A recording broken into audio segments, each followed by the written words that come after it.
Hey guys, Mr. Norm here. What's it been? 11 weeks? A long time. Really miss you. I was just about to go out on a bike ride, but I wanted to share something with you first. I want to tell you about this really bizarre dream I had. I dreamed that I was in Hollywood making a movie with Dustin Hoffman. You probably don't know who Dustin Hoffman is, but if you've ever seen the movie Hook, he's Captain Hook in that movie. Maybe your mom and dad know who he is. Anyway, we're making an animated film. We're getting ready to do the voices. The director has the lights and the video running and the sound equipment all set. He yells action, and I look down and I've forgotten my script. I don't have anything in front of me. The director yells, "What's wrong?" And Dustin Hoffman says, "Norm forgot his script." The director yells, "Cut! We're done. We're not making this movie." And I was like, well, I could just make stuff up. And there's, no, we're done. The movie is over. There was no grace, no mercy, no second chance in my dream.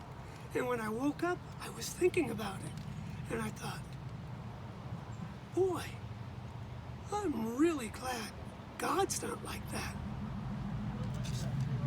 But in the Bible, it tells us that to come before the throne of God, and there we'll find mercy. And there we'll find grace to help us. That's Hebrews 4:16. Now, I don't know about you, but I know I always need grace and mercy. Mercy and forgiveness are mercy and grace are very close. Mercy is basically, we use the word forgiveness more. That means you're not getting what you deserve. Grace is the flip of that, and it means you're getting what you don't deserve. Often, we think of Jesus as this big scorekeeper up in heaven, just waiting for us to mess up, just making little ticky marks on his big tablet. But that's not what he is at all. That's not how Jesus is in the littlest bit. When I was 6 years old, we lived in Virginia. And for my birthday, Mom and Dad gave me a new bike, brand new bike. It was fire engine red with white trim and white handlebar grips and white wool tires. It was the most beautiful bike ever. And I'm thinking, well, they're not going to keep Norm down on the farm anymore. I am off to see the world. I'm going to go over about 3 blocks and see what everybody's doing over there. Only one problem. I couldn't ride a bike. I could ride it if they put the training wheels on, but it's hard to impress the people 3 blocks over if you're using training wheels. So I got pretty good riding the bike with training wheels, and one afternoon, Dad said, "I think it's time we take those training wheels off." All right, I'm ready. And he took me out to the street, sat me down on the bike, and reminded me that if I want to go left, I steer left. If I want to go right, I steer right. And to pedal, it's just like stepping. Step forward, the pedal follows. The trick, I was to find out, is doing them at the same time. So Dad gave me a little shove, on the bike, of course.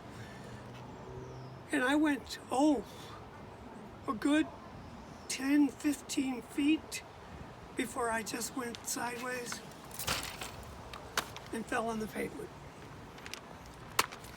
Dad walked over, picked me back up, put me back on the bike, and we tried it again. I crashed a lot. I hit the neighbor's car. I went through the steward's hedge. I went into the grass embankment at the end of the street. I was bleeding from both elbows and both. I was a giant scab, basically.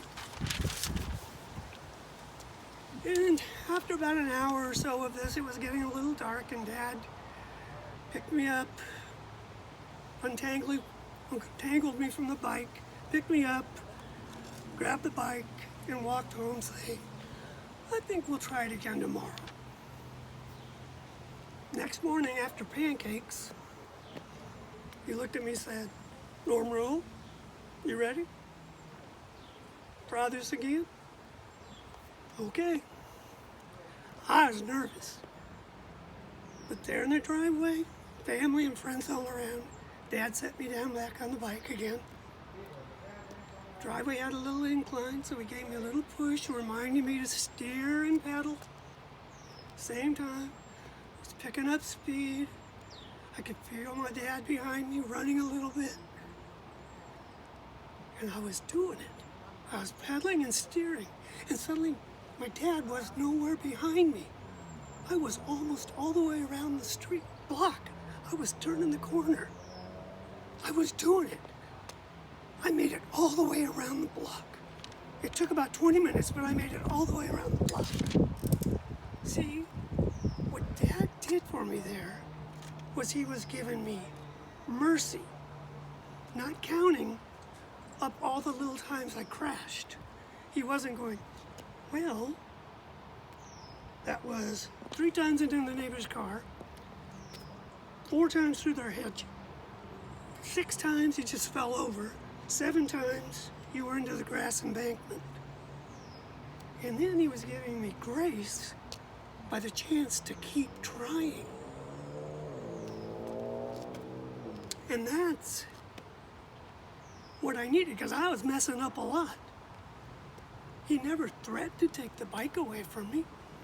He wanted me to have it. And that's how Jesus is with us. Jesus is always willing to forgive us, always willing to have mercy for us, always willing to keep us in the family. Always. And that's how we should be with others. The way Jesus treats us, offering mercy and grace. That's how we should be treating other people. Peter asked him, how many times do I have to forgive somebody? 7? I think Peter thought that sounded like a lot. But Jesus said, no, 7 times 70. That's how often you offer mercy, forgiveness, and grace.